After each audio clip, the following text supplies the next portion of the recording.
पे उस वक्त खत्म नबूवत का नाम नहीं आया। क्यों जी? आज जब आपकी सीट छिन गई है तो आपको खत्म नबूवत याद आ गई।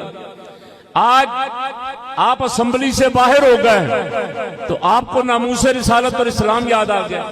और फिर कैसी अजीब दोगली पॉलिसी है कि मौलाना उसको मिलते हैं नवाज शरीफ को जाकर तो उसको कहते हैं मैं तो आपकी रिहाई के लिए धरना देना चाहता हूं। जरदारी और बिलावल को मिलते हैं तो उनको कहते हैं मैं तो आपकी जान छुड़ाने के लिए धरना देना चाहता हूं। और खत्म नबूवत के जलसे में आते हैं तो इन सामईन को बेवकूफ समझते हैं, इनको कहते हैं मैं नामूस रिसालत के लिए धरना देना चाहता हूं।